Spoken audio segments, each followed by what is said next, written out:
یہاں تک اللہ تبارک و تعالی نے ان کے اس دعوے کی حقیقت واضح فرمائی تھی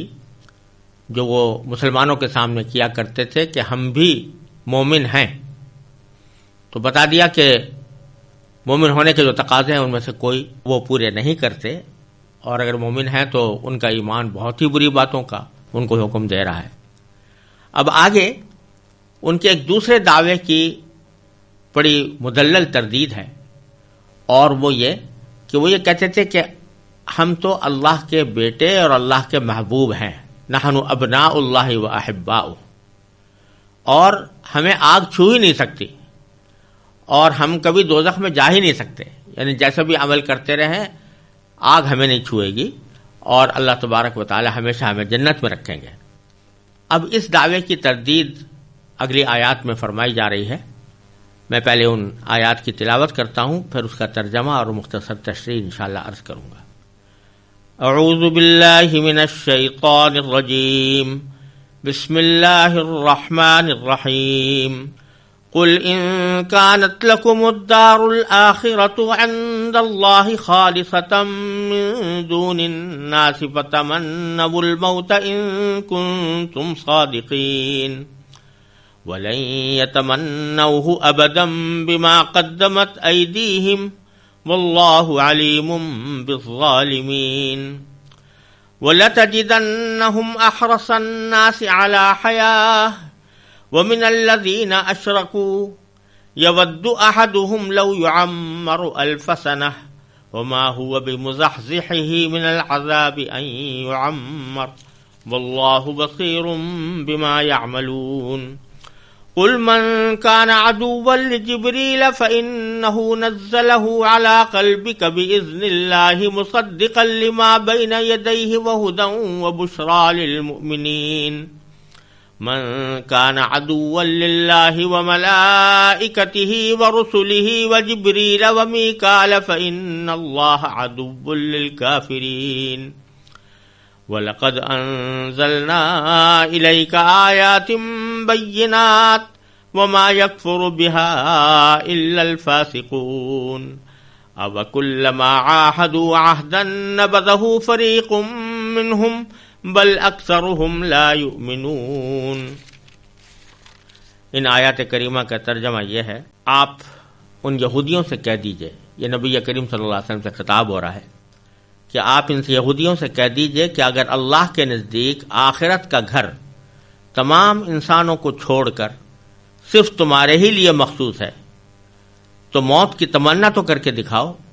اگر واقعی سچے ہو۔ اور انہوں نے اپنے جو کرتوت آگے بھیج رکھے ہیں ان کی وجہ سے یہ کبھی ایسی تمنا نہیں کریں گے، اللہ ظالموں کو خوب جانتا ہے۔ یقیناً تم ان لوگوں کو پاؤ گے کہ انہیں زندہ رہنے کی حرص دوسرے تمام انسانوں سے زیادہ ہے، یہاں تک کہ مشرکین سے بھی زیادہ۔ ان میں کا ایک ایک شخص یہ چاہتا ہے کہ 1000 سال عمر پائے، حالانکہ کسی کا بڑی عمر پا لینا اسے عذاب سے دور نہیں کر سکتا، اور یہ جو عمل بھی کرتے ہیں اللہ اسے اچھی طرح دیکھ رہا ہے۔ کہہ دو کہ اگر کوئی شخص جبرائیل کا دشمن ہے تو ہوا کرے، انہوں نے تو یہ کلام اللہ کی اجازت سے تمہارے دل پر اتارا ہے جو اپنے سے پہلے کی کتابوں کی تصدیق کر رہا ہے، اور ایمان والوں کے لیے مجسم ہدایت اور خوشخبری ہے۔ اگر کوئی شخص اللہ کا، اس کے فرشتوں اور رسولوں کا اور جبرائیل اور میکائیل کا دشمن ہے تو وہ سن رکھے کہ اللہ کافروں کا دشمن ہے، اور بے شک ہم نے آپ پر ایسی آیتیں اتاری ہیں جو حق کو آشکار کرنے والی ہیں، اور ان کا انکار وہی لوگ کرتے ہیں جو نافرمان ہیں۔ یہ آخر کیا معاملہ ہے کہ ان لوگوں نے جب کوئی عہد کیا ان کے ایک گروہ نے اسے ہمیشہ توڑ پھینکا، بلکہ ان میں سے اکثر لوگ ایمان لاتے ہی نہیں۔ اللہ تبارک و تعالی نے ان آیات میں ان کے اس دعوے کی تردید فرمائی ہے جو وہ کیا کرتے تھے کہ ہم چونکہ اللہ کے چہیتے بیٹے ہیں اس لیے اللہ تبارک و تعالی ہمیں کوئی عذاب نہیں دے گا اور ہم ہمیشہ جنت میں رہیں گے۔ تو اللہ تعالیٰ فرماتے ہیں کہ اس کا آسانی سے امتحان اس طرح ہو سکتا ہے کہ اگر تمہارا یہ دعویٰ سچا ہے تو ذرا کھل کر علانیہ طور پر موت کی تمنا کر کے دکھاؤ. کیونکہ جب تم یہ کہتے ہو کہ آخرت کے گھر میں ہمارے لیے نعمتیں ہی نعمتیں ہیں، تو ذرا موت کی تمنا کر کے دکھاؤ اور کہہ دو کہ ہم مرنے کو اچھا سمجھتے ہیں تاکہ اس آخرت کے گھر میں پہنچ جائیں. چنانچہ باری تعالیٰ فرماتے ہیں قل، اے پیغمبر آپ ان سے کہہ دیجئے ان کانت لکم الدار الآخرۃ عند اللہ خالصۃ، کہ اگر آخرت کا گھر تمہارے لیے خالص ہے من دون الناس، اور تمام لوگوں کو چھوڑ کر، فتمنوا الموت، تو موت کی تمنا کر کے دکھاؤ، ان کنتم صادقین، اگر واقعی اپنے اس دعوے میں سچے ہو. پھر آگے اللہ تبارک و تعالی نے پیشگوئی فرما دی کہ وَلَن يَتَمَنَّوْهُ أَبَدًا، وہ ہرگز ہرگز کبھی بھی موت کی تمنا نہیں کریں گے، بما قدمت ایدیہم، ان اعمال کی وجہ سے یا ان کرتوتوں کی وجہ سے جو انہوں نے آگے بھیج رکھے ہیں. وہ جانتے ہیں کہ ہم نے جو کام کیے ہیں ان کے اوپر اگر مر گئے تو مرنے کے بعد اللہ تبارک و تعالیٰ کی طرف سے سزا ہوگی، تو اس واسطے وہ موت کی تمنا کبھی نہیں کریں گے. اب یہ ایک ایسا دعویٰ قرآن کریم نے کر دیا جس کو جھٹلانا ان کے لیے بہت ہی آسان تھا. وہ اگر ایک مرتبہ آ کر کہہ دیتے زبان سے کہ قرآن تو کہہ رہا ہے کہ وہ کبھی تمنا نہیں کریں گے، لیکن ہم آپ کے سامنے کھلم کھلا کہتے ہیں کہ ہم موت کی تمنا کرتے ہیں، تو یہ کہہ دینا کوئی مشکل نہیں تھا. اس تمنا کا اظہار کر دینا کوئی مشکل کام نہیں تھا. لیکن وہ جانتے تھے کہ اللہ تبارک و تعالی نے جب یہ فرمایا ہے کہ وہ کبھی نہیں کریں گے،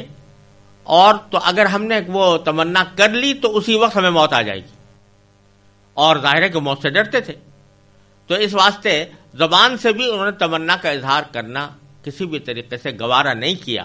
حالانکہ اللہ تبارک و تعالی نے یہ چیلنج دے دیا ان کو کہ اگر تم سچے ہو تو تمنا کر کے دکھاؤ، لیکن اور ساتھ ہی فرما دیا کبھی نہیں کریں گے. اور ایسا ہی آگے سورہ جمعہ کے اندر بھی اللہ تبارک نے فرمایا وَلَا يَتَمَنَّوْنَهُ أَبَدًا،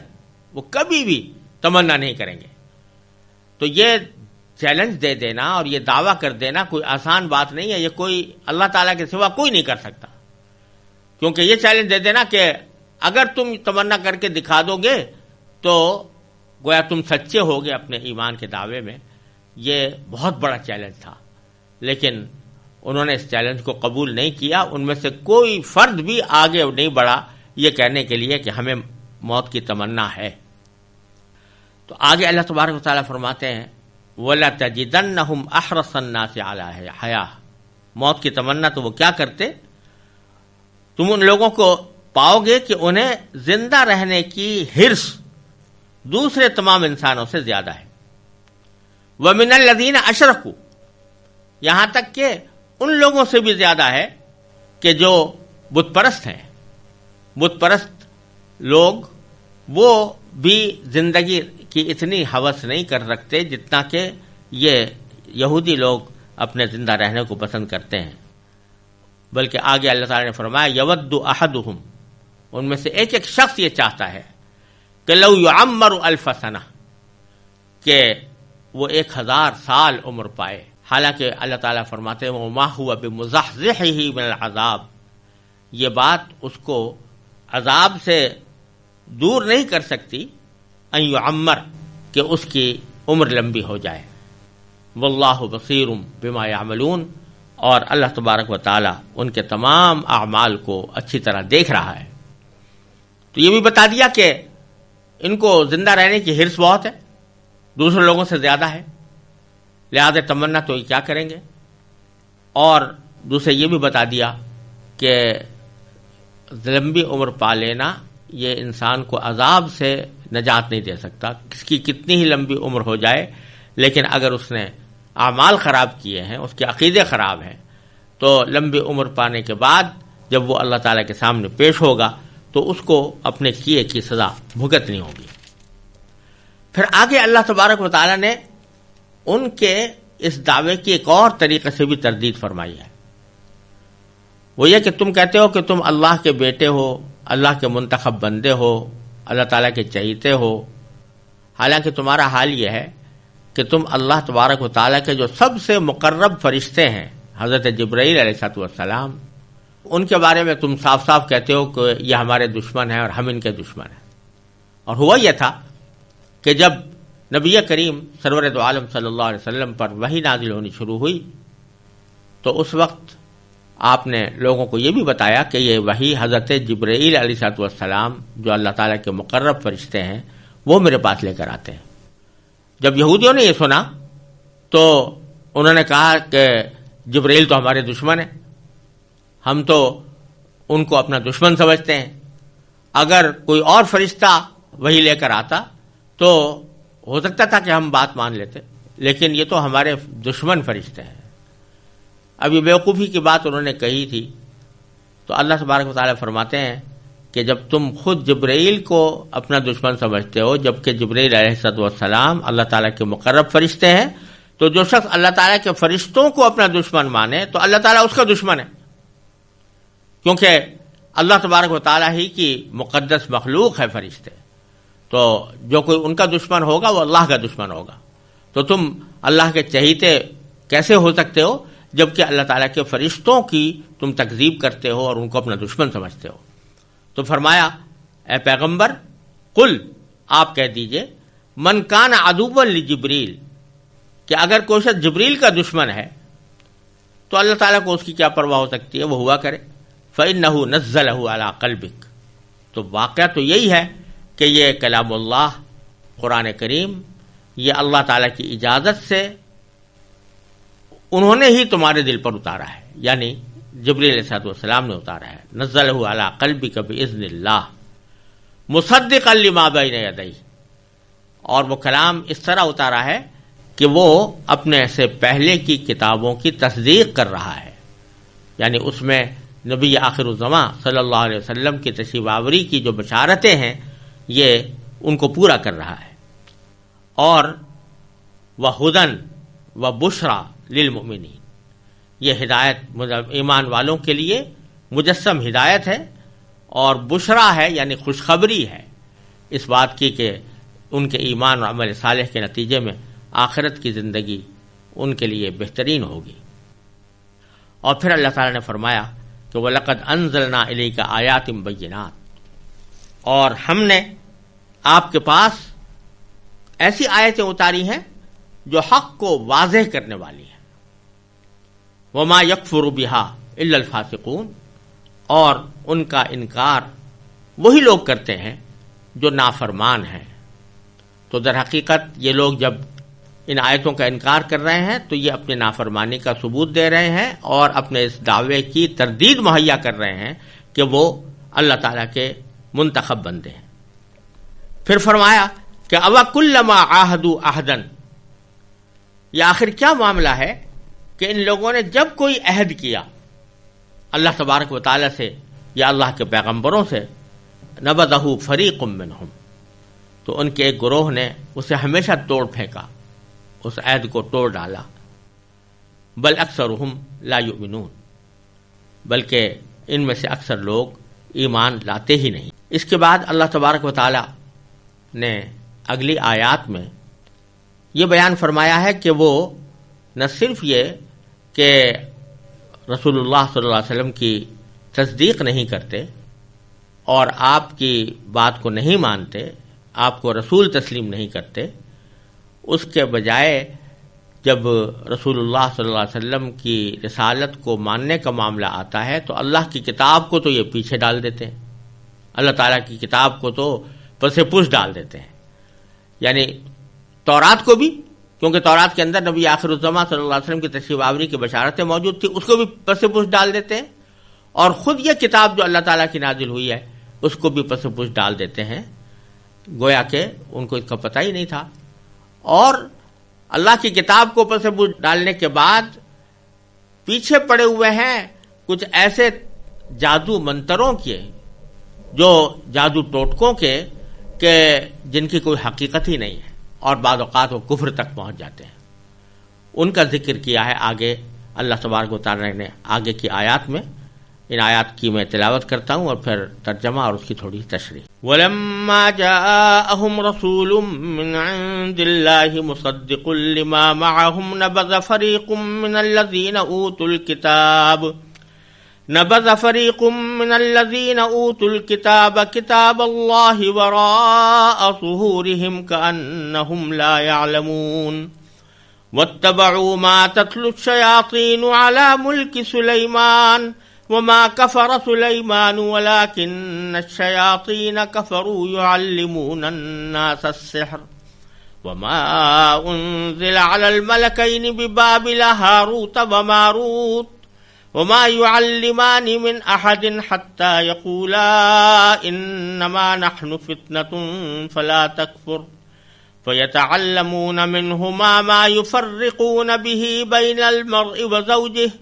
وَمَا هُمْ بِضَارِّينَ بِهِ مِنْ أَحَدٍ إِلَّا بِإِذْنِ اللَّهِ وَيَتَعَلَّمُونَ مَا يَضُرُّهُمْ وَلَا يَنفَعُهُمْ وَلَقَدْ عَلِمُوا لَمَنِ اشْتَرَاهُ مَا لَهُ فِي الْآخِرَةِ مِنْ خَلَاقٍ وَلَبِئْسَ مَا شَرَوْا بِهِ أَنفُسَهُمْ لَوْ كَانُوا يَعْلَمُونَ وَلَوْ أَنَّهُمْ آمَنُوا وَاتَّقَوْا لَمَثُوبَةٌ مِّنْ عِندِ اللَّهِ خَيْرٌ لَوْ كَانُوا يَعْلَمُونَ۔ ان آیات کا ترجمہ یہ ہے کہ جب ان کے پاس اللہ کی طرف سے ایک رسول آئے جو اس تورات کی تصدیق کر رہے تھے جو ان کے پاس ہے، تو اہل کتاب میں سے ایک گروہ نے اللہ کی کتاب کو اس طرح پس پش ڈال دیا گویا وہ کچھ جانتے ہی نہ تھے، اور ان منتروں کے پیچھے لگ گئے جو سلیمان علیہ السلام کی سلطنت کے زمانے میں شیاطین پڑھا کرتے تھے۔ اور سلیمان علیہ السلام نے کوئی کفر نہیں کیا تھا، البتہ شیاطین لوگوں کو جادو کی تعلیم دے کر کفر کا ارتکاب کیا کرتے تھے۔ نیز یہ لوگ اس چیز کے پیچھے لگ گئے جو بابل شہر میں ہاروت اور ماروت نامی دو فرشتوں پر نازل کی گئی تھی۔ یہ دو فرشتے کسی کو اس وقت تک کوئی تعلیم نہیں دیتے تھے جب تک اس سے یہ نہ کہہ دیں کہ ہم محض آزمائش کے لیے بھیجے گئے ہیں، لہذا تم کفر اختیار نہ کرنا۔ پھر بھی یہ لوگ ان سے وہ چیزیں سیکھتے تھے جس کے ذریعے مرد اور اس کی بیوی میں جدائی پیدا کریں۔ ویسے یہ واضح رہے کہ وہ اس کے ذریعے کسی کو اللہ کی مشیت کے بغیر کوئی نقصان نہیں پہنچا سکتے تھے، مگر وہ ایسی باتیں سیکھتے تھے جو ان کے لیے نقصان دہ تھیں اور فائدہ مند نہیں تھیں، اور وہ یہ بھی خوب جانتے تھے کہ جو شخص ان چیزوں کا خریدار بنے گا آخرت میں اس کا کوئی حصہ نہیں ہوگا، اور حقیقت یہ ہے کہ وہ چیز بہت بری تھی جس کے بدلے انہوں نے اپنی جانیں بیچ ڈالی۔ کاش کہ ان کو اس بات کا علم حقیقی علم ہوتا، اور اس کے برعکس اگر وہ ایمان اور تقوی اختیار کرتے تو اللہ کے پاس سے ملنے والا ثواب یقیناً کہیں زیادہ بہتر ہوتا۔ کاش کہ ان کو اس بات کا بھی حقیقی علم ہوتا۔ ان آیات کریمہ میں اللہ تبارک و تعالی نے یہودیوں کی ایک اور خامی کا اور بہت بڑی غلطی کا ذکر فرمایا ہے۔ وہ یہ کہ ایک طرف تو ان کے پاس اللہ کی کتاب تورات موجود ہے، اگرچہ انہوں نے اس میں بہت سی تعریفیں کر رکھی ہیں، لیکن اسی کتاب میں نبی آخر الزماں حضرت محمد مصطفیٰ صلی اللہ علیہ وسلم کی تشریف آوری کی خبریں بھی ہیں اور ان پر ایمان لانے کی تاکید بھی ہے۔ اس کتاب کے ان احکام کو تو انہوں نے پس پش ڈال رکھا ہے اور اس کے اوپر عمل نہیں کرتے، اور اللہ تبارک و تعالیٰ کی جو کتاب قرآن کی شکل میں آئی ہے اس کی تکذیب کرتے ہیں، اس کو اللہ کا کلام ماننے سے انکار کرتے ہیں، اس کو تو پس پش ڈال دیا۔ دوسری طرف وہ جادو ٹونے میں اتنے مصروف ہیں کہ جادو ٹونے ہی کو اپنے لیے نجات کا ذریعہ سمجھے ہوئے ہیں اور اس کے پیچھے پڑے ہوئے ہیں۔ اللہ تعالیٰ کو راضی کرنے کی فکر نہیں، اللہ کے رسول صلی اللہ علیہ وسلم کو راضی کرنے کی فکر نہیں، لیکن جادو ٹونے کے کاموں میں وہ بہت سرگرمی سے حصہ لیتے ہیں، اور یہ بات شروع سے چلی آتی ہے کہ یہودیوں کو جادو سے بڑی دلچسپی ہے، اور ایسے جادو کرنے سے جس کو آج کل سفلی عمل کہا جاتا ہے، وہ یہودیوں کے ہاں بہت زیادہ مشہور ہے اور اس کا بڑا رواج ہے۔ صرف اتنا ہی نہیں کہ رواج ہے، بلکہ ان ظالموں نے اس جادو کے عمل کو حضرت سلیمان علیہ السلام کی طرف منسوب کر رکھا ہے، اور یہ کہا ہوا ہے کہ حضرت سلیمان علیہ السلام نے جادو کو رواج دیا تھا، اور وہ خود بھی جادو کیا کرتے تھے، اور یہاں تک ان کی کتابوں میں مذکور ہے، بائبل کے اندر موجود ہے کہ وہ آخر زمانے میں مرتد ہو گئے تھے، یعنی انہوں نے اللہ تعالیٰ کے دین کو چھوڑ کر بت پرستی اختیار کر لی تھی اور جادوگروں کے پیچھے لگے ہوئے تھے۔ تو اللہ تبارک و تعالیٰ فرماتے ہیں کہ ان لوگوں نے دو حرکتیں کر رکھی ہیں، ایک تو یہ کہ جادو ٹونے کو بہت بڑا اعزاز سمجھے ہوئے ہیں، اس کے پیچھے لگے ہوئے ہیں، اور دوسرا یہ کہ اس جادو ٹونے کو اللہ تبارک و تعالیٰ کے ایک برگزیدہ پیغمبر حضرت سلیمان علیہ السلام کی طرف منسوب کر رکھا ہے،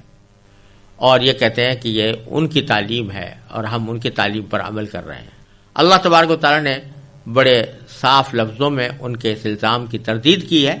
کہ حقیقت میں حضرت سلیمان علیہ السلام نے کبھی نہ کفر کیا اور نہ کبھی وہ جادو کے پیچھے پڑے، وہ تو اللہ تعالیٰ کے برگزیدہ پیغمبر تھے۔ تو ایک طرف تو اللہ تبارک و تعالیٰ نے یہ سلیمان علیہ السلام کی برات ظاہر کر کے ان کی جادو اور ٹونے کے پیچھے لگنے کی تفصیل بیان فرمائی ہے۔ چنانچہ فرمایا کہ وَلَمَّا جَاءَهُمْ رَسُولٌ مِّنْ عِندِ اللَّهِ، اور جب ان کے پاس اللہ تبارک و تعالیٰ کی طرف سے ایک رسول آ گیا، اور اس سے مراد نبی آخر الزماں سرور دو عالم صلی اللہ علیہ وسلم ہیں، یعنی آپ تشریف لے آئے، تو انہوں نے کیا کیا؟ نبذ فریق من الذین اوتوا الکتاب، یہ نبی آ گئے، پیغمبر آ گئے، مصدق لما معہم، جو تصدیق کر رہے تھے ان پیشین گوئیوں کی جو ان کے پاس موجود ہیں۔ تو نبذ فریق من الذین اوتوا الکتاب، اہل کتاب میں سے ایک گروہ نے پیچھے پھینک دیا کتاب اللہ کی کتاب کو، وراء ظہورہم، اپنی پشتوں کے پیچھے ڈال دیا، یعنی اس کو نظر انداز کر دیا، اس پر عمل کرنے کی کوشش نہیں کی۔ کأنہم لا یعلمون، ایسے بن گئے جیسے کہ ان کو بالکل کوئی علم ہی نہیں ہے کہ اللہ کی کتاب میں نبی آخر الزماں صلی اللہ علیہ وسلم کی کیسی بشارتیں موجود ہیں۔ واتبعوا ما تتلو الشیاطین، اللہ کی کتاب کو تو پتہ پوچھ ڈال دیا اور پیچھے لگ گئے ان چیزوں کی، ان منتروں کے جو شیاطین پڑھا کرتے تھے علی ملک سلیمان علیہ السلام کی سلطنت کے زمانے میں۔ یعنی حضرت سلیمان علیہ السلام خود تو جادو سے بالکل بری تھے، لیکن حضرت سلیمان علیہ السلام کے زمانے میں کچھ شیاطین نے، جن میں جنات بھی داخل ہیں اور انسان بھی داخل ہیں، ان لوگوں نے کچھ منتر پڑھنے شروع کیے تھے، اور اس منتروں کے ذریعے وہ جادو کی تعلیم دیا کرتے تھے اور خود بھی جادو پر عمل کیا کرتے تھے۔ تو انہی منتروں کے پیچھے یہ یہودی لگے رہے، اللہ کی کتاب کو پھر سے پوچھ ڈال کر اس کے پیچھے لگ گئے۔ پھر بیچ میں اللہ تبارک و تعالیٰ نے بہت ہی ضروری سمجھا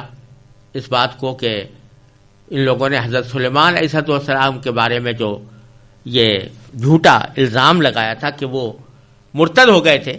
یا انہوں نے کفر اختیار کر لیا تھا، یا وہ